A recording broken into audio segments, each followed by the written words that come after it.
नमस्कार, मी संदीप चव्हाण आणि आपण पाहताय टॉप न्यूज मराठी। आज संतोष देशमुख हत्या प्रकरणाची 12वी सुनावणी पार पडली। या सुनावणीत तब्बल 3 ते 3.5 तास घमासान असा युक्तिवाद झाला। वाल्मिक कराडनं आज आपले नवीन वकील उभे केले। तिकडे विशेष सरकारी वकील उज्ज्वल निकम यांनी देखील जोरदार युक्तिवाद केला। वाल्मिक कराडचे वकील म्हणतायत वाल्मिक कराडला जामीन मिळावा, तर सरकारी पक्षाचे वकील म्हणतायत वाल्मिक कराडला जामीन मिळू नये। आता याच मुद्द्यावर जी काही नेमकी चर्चा झाली त्याच चर्चेतलं फलित म्हणजे आजचं आपलं लाईव्ह आहे की नेमक्या याच्यात काय घडलंय। खरं तर वाल्मिक कराड यांना आतापर्यंत 12 सुनावण्या आणि 5 वकील लावलेत। म्हणजे वकिलीची जणू काही वकिलांची पलटणच उभी केली आहे आणि त्यातलेच 5वे वकील आज आपण प्रत्यक्षात पाहिले, ज्यांचं नाव आहे सत्यव्रत जोशी।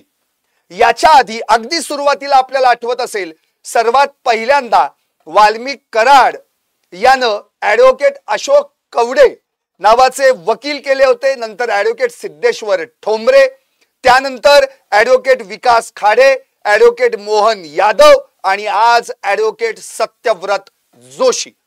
आता आजच्या वकिलांनी म्हणजे सत्यव्रत जोशी यांनी जामीन मिळावा यासाठी खिंड लढवली आहे, तर याच्या आधीचे वकील विकास खाडे यांनी वाल्मिक कराडला डिस्चार्ज ऍप्लिकेशन त्याचं मंजूर व्हावं यासाठी खिंड लढवली होती। अर्थात डिस्चार्ज ऍप्लिकेशन वाल्मिक कराडचं 22 जुलैला फेटाळून लावण्यात आलं। आता त्यांनी उच्च न्यायालयात म्हणजे हायकोर्टात जाण्याची तयारी दर्शवलेली आहे आणि तशी प्रोसेस देखील सुरू झालेली आहे। पण आज नेमकं कोर्टात काय झालं, कसं खडाजंगी झाली सरकारी वकील आणि बचाव पक्षाचे वकील, हे पहिल्यांदा ऐकूयात। फक्त त्यातले महत्त्वाचे मुद्दे 3 सांगतो, त्या पॉइंटवर आपल्याला आज कॉन्सन्ट्रेट करायचंय। पहिला जो मुद्दा होता तो म्हणजे वाल्मिक कराड याला मकोका का लावला। दुसरं, वाल्मिक कराड याला अटक करताना अटकेची कारणं सांगितली का नाहीत, आणि तिसरं, वाल्मिक कराड याच्या विरोधात खंडणीची फिर्याद देणारे अवादा कंपनीचे सुपरवायझर म्हणजेच सुनील केंदू शिंदे यांनी जे काही रेकॉर्डिंग केलेलं होतं ते रेकॉर्डिंग त्या तारखेचंच नाहीये असं बचाव पक्षानं म्हटलेलं आहे। आता याच मुद्द्यावर आपण लाईव्ह करतो आणि माझ्या लाईव्हचं नावच आहे वाल्या म्हणे मला अटकच का केली, माझी अटक बेकायदा। आणि तिकडे उज्ज्वल निकम विष्णू चाटेच्या संदर्भात म्हणतायत विष्णू चाटे तर वाल्मिक कराडचा राईट हँड। आता पाहूयात प्रत्यक्षात नेमकं काय घडलं। 3 ते 3.5 तास युक्तिवाद झाला। या युक्तिवादातले जवळपास 2.25 तास वाल्मिक कराडचे वकील सत्यव्रत जोशी यांनी वाल्मिक कराडच्या बाजूने खिंड लढवली। यानंतर नेमका युक्तिवाद काय झाला यावर आता आपण प्रकाश टाकूया। त्यांनी असं म्हटलं, सत्यव्रत जोशी यांनी, गुन्हेगारी टोळी यावर आक्षेप घेत दोषारोप पत्रामध्ये वाल्मिक कराडच्या 1999 पासूनच्या गुन्ह्यांसंदर्भात मांडणी केली। यात 19 गुन्ह्यांमध्ये वाल्मिक कराड याच्या समवेत एकही या प्रकरणातला आरोपी नाही। त्यातील 11 गुन्हे हे 1 वर्षापेक्षा कमी शिक्षा असणारे आहेत। संघटित गुन्हेगारी या सर्व आरोपींनी एकत्रित केलेले गुन्हे कुठे आहेत असा सवाल वाल्मिक कराडचे वकील सत्यव्रत जोशी यांनी उपस्थित केला। दोषारोप अर्ज फेटाळून लावताना न्यायालयाने जे निरीक्षण नोंदवलं होतं त्यामध्ये म्हटलं होतं वाल्मिक कराडच्या विरोधात एकूण 20 गुन्हे दाखल आहेत, त्यापैकी 10 वर्षातले 7 गुन्हे आहेत। त्यामुळे प्रत्येक गुन्ह्यात तो सिंडिकेट म्हणून त्या टोळीचा सदस्य यानं सक्रिय किंवा सहभागी दिसून येत होता। पुढे यानंतर असं म्हटलं गेलंय, दोषारोप पत्र दाखल केलेला एकच गुन्हा दिसत आहे, त्यामुळे मकोका लावण्यास सक्षम ग्राउंड्स नाहीयेत। बॉम्बे हायकोर्टाचे जुन्या निकालाचे संदर्भ देखील त्यांनी यावेळी दिले। यात मोहम्मद सय्यद केस, गोपाल पांडे केस याचे दाखले देखील सत्यव्रत जोशी यांनी दिले। दुसरा मुद्दा त्यांनी उपस्थित केला, वाल्मिक कराडवर मकोका का। असा सवाल उपस्थित केलाच. शिवाय मकोका लावताना सक्षम ग्राउंड्स पाहिले गेले नाहीत. त्यानंतर तीनही गुन्ह्यांचे दोषारोप पत्र एकत्र दाखल कसे काय केले गेले? वाल्मिक कराड याचे सीआयडीचे तपासणी अधिकारी यांच्या 5 जानेवारीच्या अहवालात नावच नाहीये आणि फायनल अहवालात देखील नाव नाहीये असं त्यांनी म्हणत कोर्टाच्या निदर्शनास ही बाजू मांडून दाखवली. वाल्मिक कराडवर दाखल असलेले गुन्हे मकोका लावण्यासाठी सबळ आहेत का? 1999 पासूनच्या केसचा दोषारोप पत्रामध्ये उल्लेख केला गेलाय. पुढे त्यांनी तिसरा मुद्दा मांडला तो सुनील केदू शिंदे यांच्या जबाबाचा. वाल्मिक कराड याच्या विरोधात ज्यांनी गुन्हा दाखल केला त्या सुनील केदू शिंदे यांच्या 29 नोव्हेंबर रोजी घडलेल्या प्रकाराचा उल्लेख आणि 164 नुसार त्यांचा घेतलेला जबाब यावर त्यांनी हरकत घेतली. कॉल रेकॉर्डिंग आणि व्हिडिओ यांची तारीख 15 डिसेंबर कशी काय असा सवाल त्यांनी उपस्थित केला. यावेळी सुनील शिंदे यांनी लिहून दिलेला जबाब वाचण्यात आला. मी तो जबाब तुम्हाला ऐकवणार आहे. तुम्ही लाईव्ह शेवटपर्यंत पाहत राहा. आणि मला खात्री आहे वाल्मिक कराडचे समर्थक काही त्यांना वाटेल ते कमेंट्स करतील, पण या महाराष्ट्राला नेमकं या केसमध्ये काय चाललेलं आहे? 12 सुनावण्या झाल्यात, अजून चार्ज फ्रेम झालेलं नाहीये. अजूनही वाल्मिक कराडला या केसमधून बाहेर काढण्यासाठी वकिलांची फौज लावली जाते. त्यातलेच आजचे वकील सत्यव्रत जोशी यांनी काय मांडणी केली आहे ते महाराष्ट्राला कळालं पाहिजे. त्यामध्ये त्यांनी असं म्हटलंय की माझ्या मोबाईलमध्ये कॉल रेकॉर्डिंगची सुविधा असल्यानं रेकॉर्ड केलं आणि व्हिडिओ मोबाईलमध्ये काढला असा उल्लेख आहे. तसेच या 164च्या जबाबात 2 कोटींचा उल्लेख नाही. संतोष देशमुख हत्या प्रकरणात आमचा काहीही संबंध नाही अशी मांडणी वाल्मिक कराडचे वकील सत्यव्रत जोशी यांनी केली. म्हणजे त्यांनी असं म्हटलंय की जी रेकॉर्डिंग सुनील शिंदे यांनी केली आहे किंवा जो व्हिडिओ काढला त्याची नोंद 15 डिसेंबरला कशी? कारण की घटना तर 29 नोव्हेंबरला घडली होती. शिवाय त्यामध्ये कुठेही 2 कोटी रुपयांचा उल्लेख नाहीये. आता पुढे पोलीस दोषारोप पत्र एकत्र कसे काय देऊ शकतात? याला कोर्टाची परवानगी घेतली होती का असा सवाल देखील यावेळी त्यांनी उपस्थित केला. खंडणीची रक्कम दिली किंवा घेतली या संदर्भात पुरावे आढळून आले नाहीत. सुनील शिंदे यांच्या जबाबात व संवादात पैशाचा उल्लेख नाही, फक्त नॉर्मल धमकी आहे. यात नमस्कार विष्णू चाटे अण्णा बोलणार आहेत या संवादाचाही उल्लेख करण्यात आला. तसेच सुदर्शन घुले याचा जबाब घेतला गेला नाही असं त्यांनी स्वतः न्यायालयाला सांगितलं असा उल्लेख देखील त्यांनी केलेला आहे. आता प्रत्यक्षदर्शी साक्षीदार अमोल बनसोडे आणि दादासाहेब खिंडकर यांचा जबाब 10 डिसेंबर 2024 आहे. त्यानंतर 13 डिसेंबर रोजी शिवराज देशमुख यांचा मूळ फिर्यादी म्हणून जो जबाब आहे त्यात तफावत आहे. गोपनीय जबाबामध्ये सुदर्शन घुले याच्या मारहाणीचा बदला घेऊन सरपंचाचा व्हिडिओ व्हायरल करायचा आहे. यात वाल्मिक कराड याचा उल्लेख नाही. महेश केदार, जयराम चाटे यांच्या जबाबाचा उल्लेख नाही. कट रचला या कटात वाल्मिक कराड कुठेही प्रत्यक्ष उपस्थित नाही असं देखील सत्यव्रत जोशी यांनी म्हटलंय. वाल्मिक कराड याच्या अटकेवरच प्रश्नचिन्ह उपस्थित करत अटकेसाठी पुरेसे ग्राउंड नव्हते.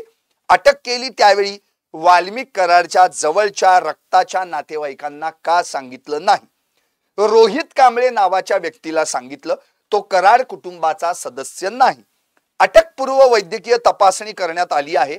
या संदर्भात रोहित कांबळेलाच सांगितलं, कुटुंबातील इतर सदस्यांना कळवलं नाही. त्यामुळं ही अटकच बेकायदेशीर आहे असा युक्तिवाद या ठिकाणी सत्यव्रत जोशी यांनी केला. अटकेसाठी खोटे ग्राउंड्स वापरले, अटकच बेकायदेशीर आहे असं त्यांनी या ठिकाणी म्हटलेलं आहे. आता या संपूर्ण प्रकरणावर खर तर या ठिकाणी उज्ज्वल निकम यांनी जो युक्तिवाद केलाय त्यामध्ये त्यांनी स्पष्ट म्हटलंय 29 नोव्हेंबर रोजीचे कॉल डिटेल्स म्हणजे जे सीडीआर्स असतात त्याचा पुरावा आहे 63 सेकंदाचा. 29 डिसेंबर रोजी विष्णू चाटे यांच्या कार्यालयातलं सीसीटीव्ही फुटेज देखील उपलब्ध आहे. संतोष देशमुख यांच्या कुटुंबातील वैभवी अश्विनी आणि धनंजय देशमुख यांच्या जबाबाचा उल्लेख आहे. शिवाय वाल्मिक कराड यांच्या आवाजाचे नमुने जुळले आहेत. या संदर्भात फॉरेन्सिक तपासणी अहवाल आहे. आता इथं आरोपीचे वकील जे शहा म्हणून आहेत त्यांनी असं म्हटलंय, सीडीआरच्या पुराव्यावरच एकंदरीत आक्षेप घेतला जातोय. तसेच फिर्यादीने दिलेल्या जबाबाचा देखील या ठिकाणी उल्लेख त्यांनी केलेला आहे. आता यात विष्णू चाटेच्या वकिलांचा एक युक्तिवाद आहे, तोही महत्वाचा आहे. त्यात त्यांनी असं म्हटलंय, विष्णू चाटे याच्यावर अगोदर कुठलाही गुन्हा नाही, साधी एनसी पण नाही. महेश आणि जयराम यांच्या जबाबात विष्णू चाटेचा उल्लेख नाही. सुनील शिंदे आणि शिवाजी थोपटे यात सुनील शिंदेच्या मोबाईल मध्ये रेकॉर्ड आले नाहीत, नंतर क्रिएट केले गेलेले आहेत. व्हिडिओ पण हा सुनील शिंदे यांच्या मोबाईल मधील नाही. सुदर्शन घुले गँग लीडर आहे, तर गँग लीडरला विष्णू चाटे कसं काय सांगू शकतो. आता हे सगळं आपण आज प्रत्यक्ष या ठिकाणी जे या वकिलांनी युक्तिवाद केले ते मी तुमच्या समोर मांडले. आता आज सत्यव्रत जोशी हे 5वे वकील ऍड झाले. वाल्मिक कराडच्या या केस संदर्भामध्ये मोठी फौज या ठिकाणी आता काम करताना दिसतीये. कुणी तिकडे हायकोर्टात पिटिशन दाखल करण्यासाठी काम करताय, तर कुणी इथे वाल्मिक कराडला बेल मिळावा म्हणून बेल ऍप्लिकेशन साठी आर्ग्युमेंट करताय. शिवाय सगळ्यात आधी आपल्याला आठवत असेल, जेव्हा वाल्मिक कराडवर मकोका अंतर्गत हत्येचा गुन्हा दाखल करण्यात आला, त्यावेळी खंडणीचा जो गुन्हा होता त्यातून जामीन मिळावा यासाठी ऍडव्होकेट अशोक कवडे आणि ऍडव्होकेट सिद्धेश्वर ठोंबरे यांनी त्या ठिकाणी अर्ज दाखल केला होता. त्यावेळी JB शिंदे हे सरकारी वकील होते. पण त्यानंतर हा अर्जच अचानक मागे घेण्यात आला होता. नंतर ऍडव्होकेट विकास खाडे यांची एंट्री झाली. त्यानंतर ऍडव्होकेट मोहन यादव यांनी देखील एंट्री केली. आणि आता नवीन आलेले वकील अर्थातच ऍडव्होकेट सत्यव्रत जोशी. आता या सगळ्या प्रकरणामध्ये खर तर मुळात 9 डिसेंबर 2024 ला ही हत्या झाली. आज 255 दिवस पूर्ण झाले. 12 सुनावण्या झाल्या. 12 मार्च पासून ते आता 18 ऑगस्ट पर्यंत 12 सुनावण्या झाल्या. त्यातली पहिली सुनावणी केज कोर्टात झाली. उरलेल्या आत्ताच्या धरून आजची धरून 11 सुनावण्या या बीडच्या कोर्टात झाल्या. आता पुढच्या 30 ऑगस्टला याची 13वी सुनावणी होणार आहे. पण अजूनही आरोपींवर चार्ज फ्रेमचा काही पत्ता नाहीये. यामध्ये केवळ आणि केवळ या आरोपींचेच जे अर्ज आहेत त्या अर्जांवर सुनावणी होतीये, युक्तिवाद होतोय, पण चार्ज फ्रेम आरोप निश्चितीचा कुठेच पत्ता नाहीये. खर तर येत्या डिसेंबरला म्हणजे 4 ते 5 महिन्यात या खटल्याला 1 वर्ष पूर्ण होईल. चार्ज फ्रेम झाल्याशिवाय याला ऍक्सेलरेटच करता येणार नाहीये. आणि अजूनही आरोपींच्या अर्जांवरच सुनावणी चालू आहे. त्यातच विष्णू चाटे आणि इतर आरोपींनी आपले डिस्चार्ज ऍप्लिकेशन सादर केलेले आहेत. उद्या त्यांचे अर्ज फेटाळल्यानंतर हे पुन्हा एकदा जामिनासाठी अर्ज करतील. त्यामुळे या सगळ्या प्रकरणामध्ये कुठेतरी केसमध्ये एक मोडस ऑपरेंडी दिसून येते की वेळ घालवायचा आहे, विलंब करायचा आहे आणि खटला लांबणीवर टाकायचा आहे. तिकडे धनंजय देशमुख यांनी जी प्रतिक्रिया दिली ती देखील बोलकी होती.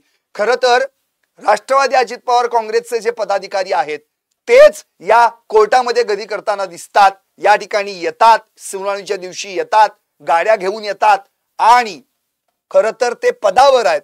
अजित पवार उपमुख्यमंत्री या पक्षाचे अध्यक्ष, त्यांनी जोपर्यंत या केसचा निकाल लागत नाही तोपर्यंत त्यांना पदावरून दूर करावं, पदमुक्त करावं अशी मागणीच त्यांनी केलेली आहे. शिवाय वकिलांच्या फौज फाट्याबद्दल पण ते बोलले. याच्यावरनच आरोपींची ताकद किती मोठी आहे आणि त्यांच्या मागे कोण कोण आहे हे देखील दिसून येतंय असं देखील धनंजय देशमुख यांनी म्हटलंय. शिवाय ज्या आरोपींना मदत करण्यासाठी ज्यांनी प्रयत्न केले होते ते आता मुक्त आहेत म्हणून त्यांना असं वाटतं की आमच्या बाबतीत काहीच घडलेलं नाहीये. पण सप्लिमेंटरी चार्जेस दाखल होईल त्यावेळी देखील निश्चितपणे त्यांना या ठिकाणी सहआरोपी केले जाईल, एकालाही सोडणार नाही असं धनंजय देशमुख यांनी म्हटलंय. या प्रकरणामध्ये एकूण 8 आरोपी निष्पन्न झाले. त्यातला जो 9वा म्हणून सिद्धार्थ सोनवणे होता, त्याला त्या ठिकाणी पुराव्याअभावी त्याला आरोपी करण्यात आलं नाही. मग एकूण 8 आरोपी निष्पन्न झाले. या 8 आरोपींमध्ये सुदर्शन घुले, प्रतीक घुले, सुधीर सांगळे, जयराम चाटे, महेश केदार, कृष्णा आंधळे आणि मुख्य 2 विष्णू चाटे आणि मुख्य 1 अर्थातच वाल्मिक कराड. आता या सगळ्यांमध्ये 7 आरोपी अटक झालेले आहेत आणि 1 आरोपी कृष्णा आंधळे हा मात्र 255 दिवस झाले फरार आहे. खरं तर याच्या आधी 2023 मध्ये एक प्रकरण घडलं होतं 307चा प्राणघातक हल्ल्याचा प्रयत्न होता, जीव घेणा प्रयत्न होता, त्यात तो फरार आहे. पण तो फरार असताना देखील त्याच्या धारूर तालुक्यात वावरत होता, मैंदवाडी स्वतःच्या गावामध्ये ये जा करत होता, पोलिसांबरोबर चहा पाणी करत होता, या आरोपींशी संबंध ठेवत होता.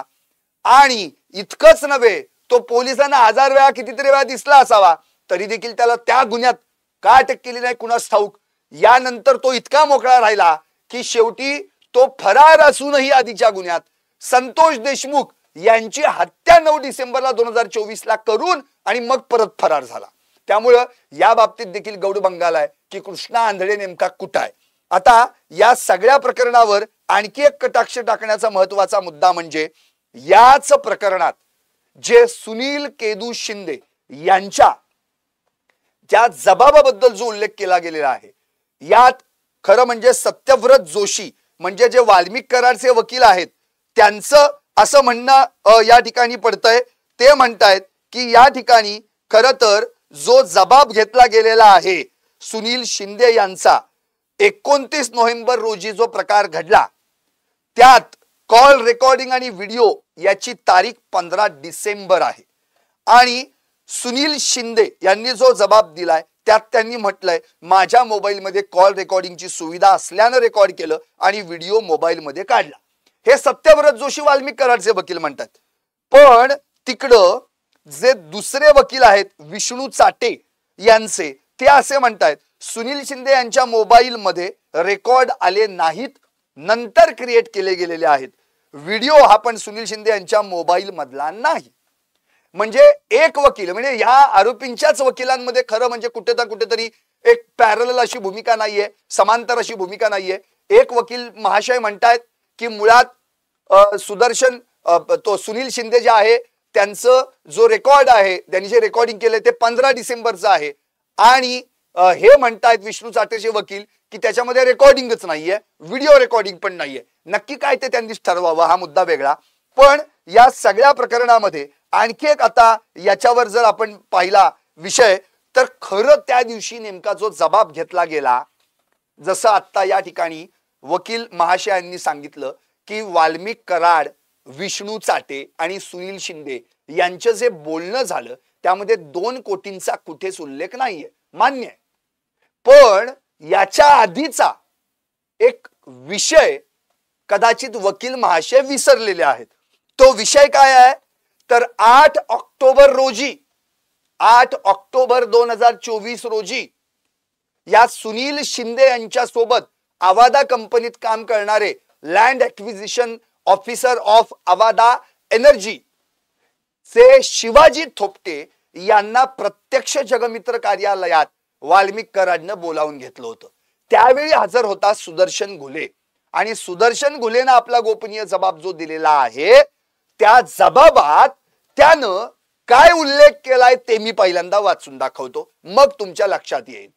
या ठिकाणी जे काही बोलणं झालंय विष्णू चाटेच्या मोबाईल वरून वाल्मिक कराड आणि सुनील शिंदेचं, याच्यात 2 कोटीचा उल्लेख नाहीये.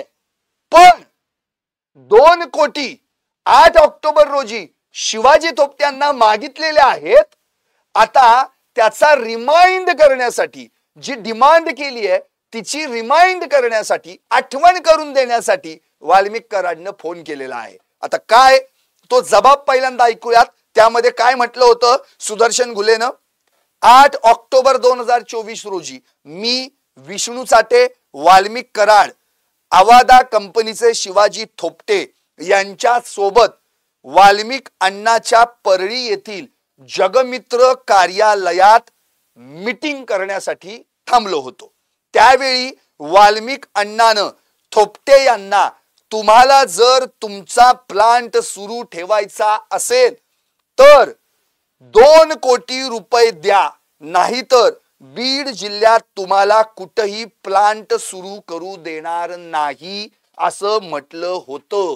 नंतर 26 तारखेला या ठिकाणी प्रत्यक्ष 26 तारखेला देखील एकदा या गोष्टीची आठवण करून देण्यासाठी सुदर्शन घुले आवादा कंपनीवर गेला होता आणि त्यावेळी देखील सुदर्शन घुले यानं 11:30 वाजता सकाळी कराडची मागणी पूर्ण न केल्यास काम बंद करा अशी धमकी शिवाजी थोमटे यांना दिली होती. वाल्मिक कराडनं घुले मार्फत हा मेसेज शिवाजी थोपटे यांना दिला होता. याचाच अर्थ या ठिकाणी 8 ऑक्टोबरला 2 कोटींची डिमांड केलेली आहे आणि त्यानंतर जी डिमांड केली आहे तिचं रिमाइंड करण्यात आलेलं आहे. त्यामध्ये आता प्रत्यक्ष 29 नोव्हेंबरला 10:30 ते 12:30च्या सुमारास विष्णू चाटे आणि सुदर्शन घुले यांचं फोनवरनं 2दा बोलणं झालंय. मला विष्णू चाटेनं सांगितलं की आत्ताच वाल्मिक अण्णानं आवादाचे मॅनेजर सुनील शिंदे यांच्या सोबत फोनवरून बोलणं केलंय व त्यास आपण दुर्गा पूजेच्या काळात शिवाजी थोपटे सोबत झालेल्या मीटिंग मध्ये ठरलेल्या आपल्या डिमांड बाबत सांगितलं आहे. परंतु सुनील शिंदे टाळाटाळ करत आहे. वाल्मिक अण्णानं सांगितलं आहे की तू लागलीच मत्साजोग येथील आवादा कंपनीत जा आणि आपल्या भाषेत त्यांना समजावून सांग. आता मग मी 1च्या सुमारास आवादा कंपनीत जाऊन सुनील शिंदे आणि शिवाजी थोपटे यांना वाल्मिक अण्णाच्या डिमांड विषयी सांगितलं व डिमांड पूर्ण करता येत नसेल तर प्लांट बंद करण्याचा या ठिकाणी निरोपही दिला. तिथून बाहेर आल्यावर लागलीच विष्णू चाटे वाल्मिक अण्णा यांना कॉल करून आवादा कंपनीत जाऊन आल्याचा निरोप पोचवला. याचाच अर्थ या ठिकाणी 8 ऑक्टोबरला शिवाजी थोपटेंकडे ऑलरेडी डिमांड केलेली आहे. आता ती जी डिमांड केलेली रक्कम आहे किंवा डिमांड केलेली जो आकडा आहे त्या संदर्भामध्ये सुनील शिंदे यांना वाल्मिक कराडनं 26 नोव्हेंबरला घुलेला पाठवून पुन्हा एकदा रिमाइंड केलंय. 29 नोव्हेंबरला देखील पुन्हा एकदा पाठवून रिमाइंड केलेला आहे. आता प्रत्यक्षात जो त्या ठिकाणी त्यांच्यात कॉन्व्हर्सेशन काय झालं ते आपण ऐकूयात. या वाल्मिक कराड आणि सुनील शिंदे मधलं कॉन्व्हर्सेशन 29 नोव्हेंबरला केजच्या पक्षीय कार्यालयामध्ये वाल्मिक कराड आणि त्या ठिकाणी विष्णू चाटे आणि सगळी टोळी त्याची या विष्णू चाटेच्या कार्यालयात जमली.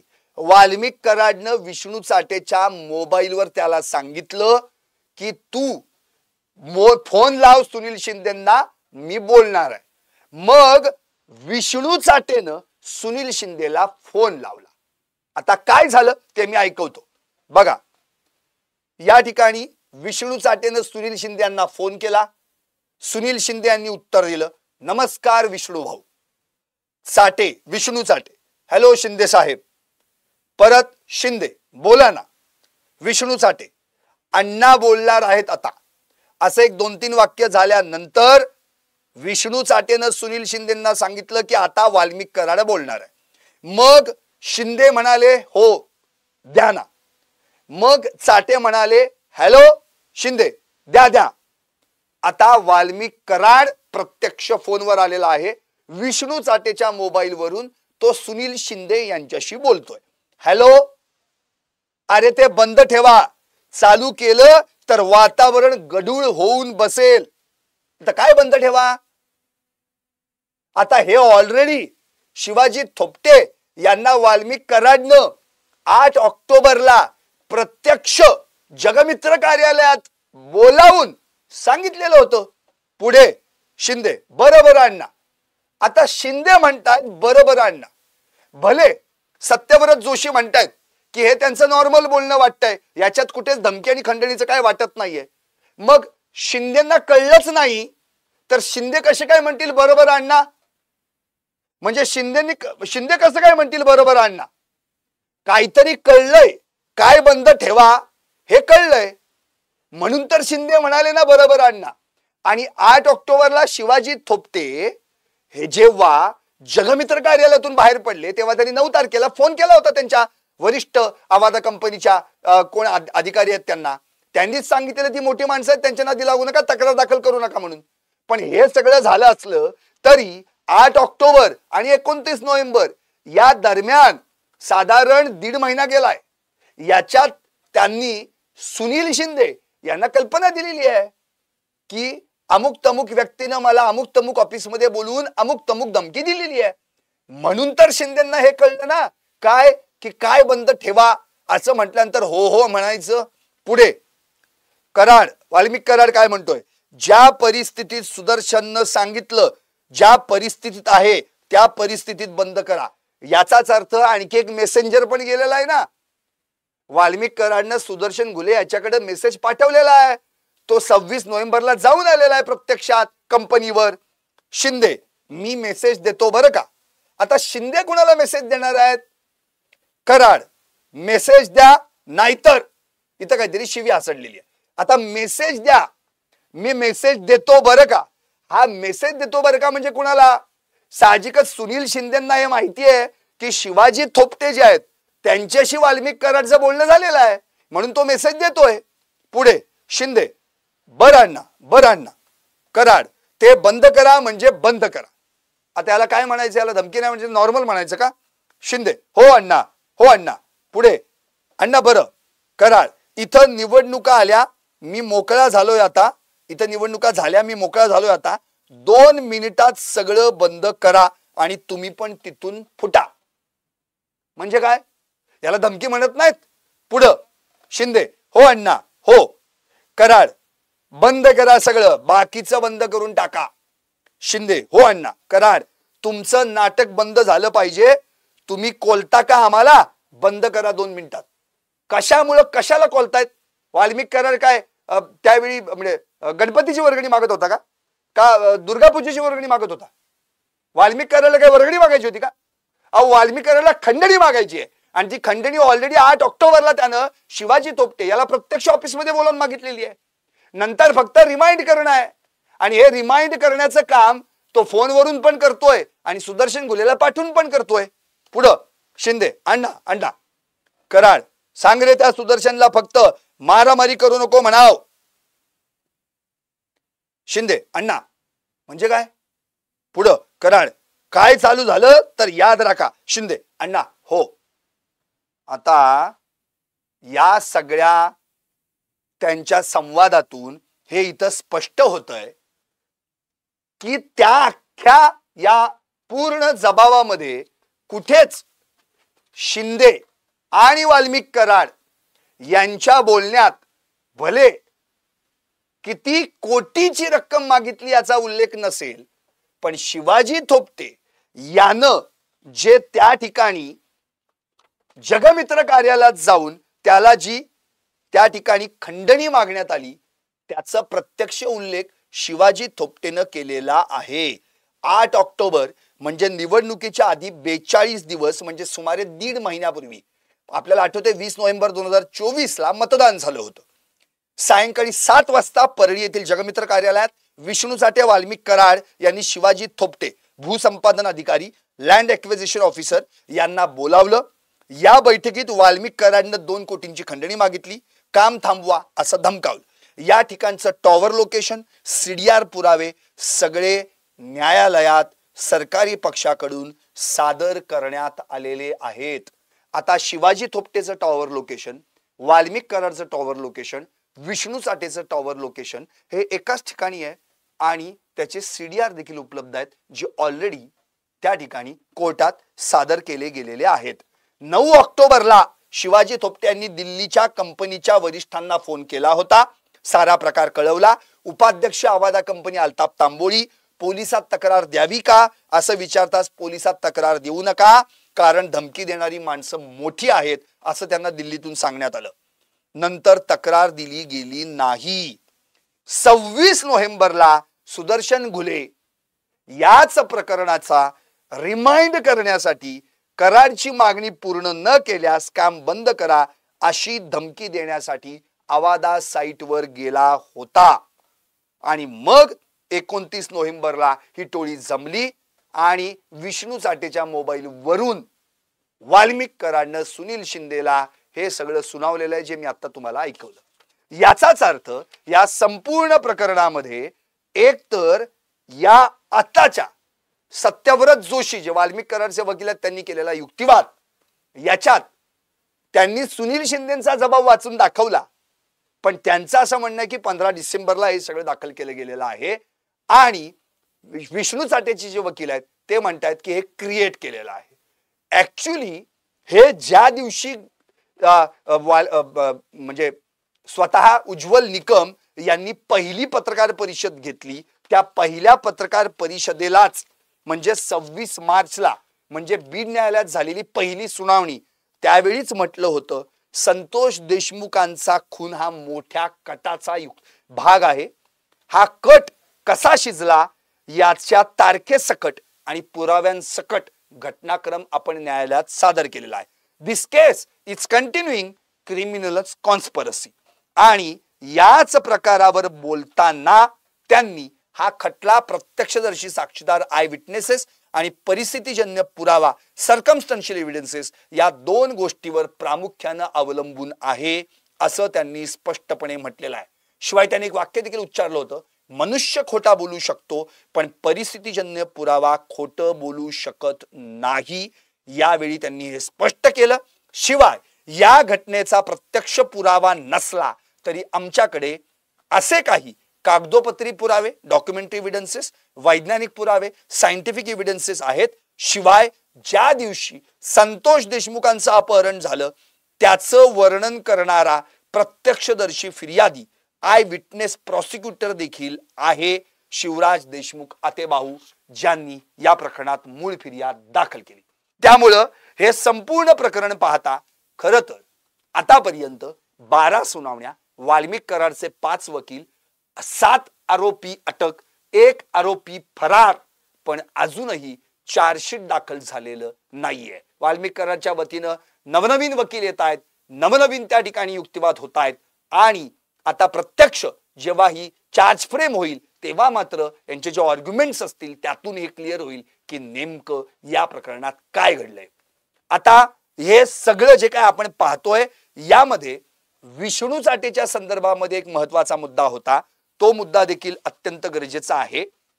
पण त्याच्या आधी आणखी एक महत्वाचा मुद्दा सांगतो, तो म्हणजे वाल्मिक कराडचा.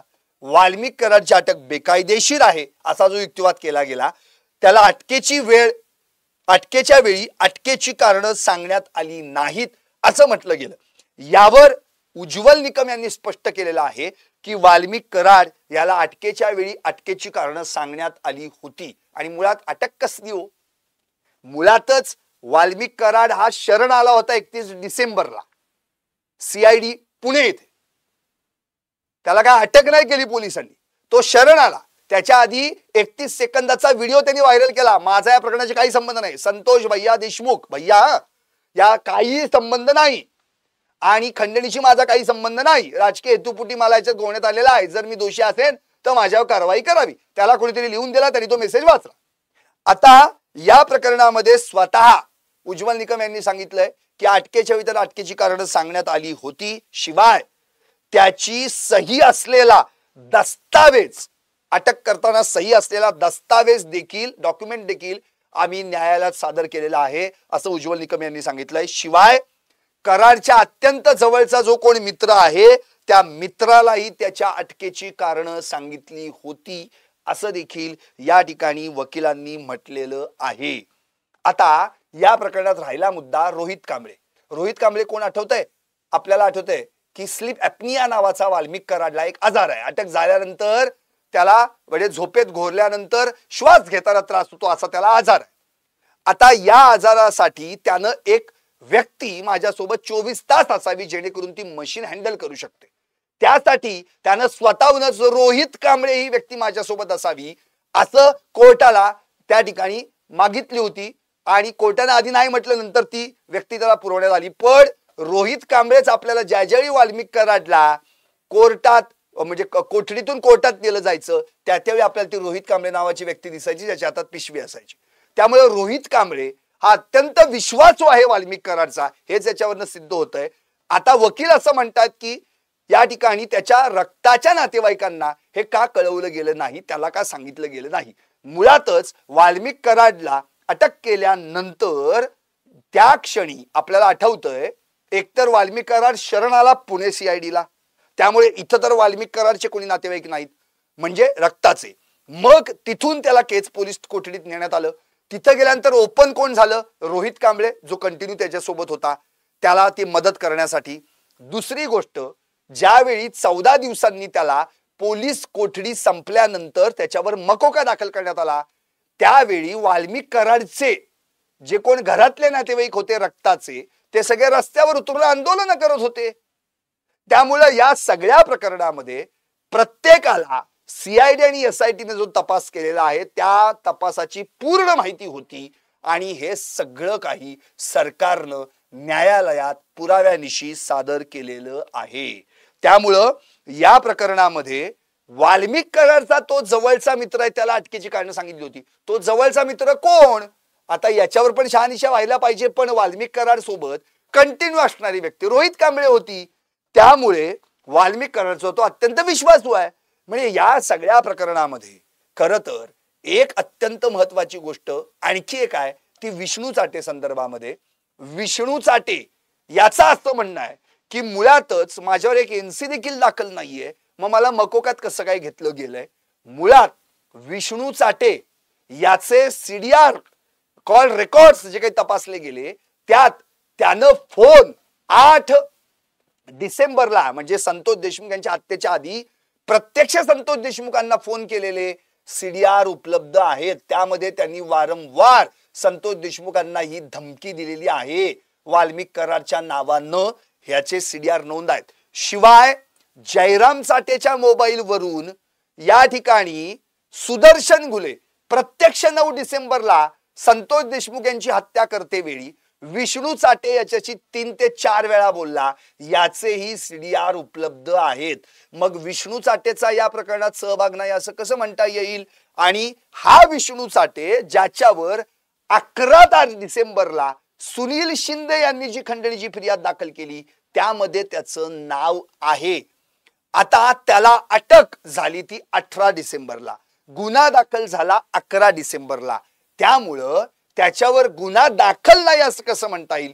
मुळातच खंडणीचा हा जो गुन्हा आहे हा महाराष्ट्र संघटित गुन्हेगारी मकोका या संदर्भात असल्यानं स्वतः उज्ज्वल निकम यांनी आज स्पष्ट केलंय की मकोकाच्या तरतुदी या आरोपीला लागत नाहीत, त्या त्याच्या गुन्ह्याला लागतात असं उज्ज्वल निकम यांनी यावेळी स्पष्ट केलं.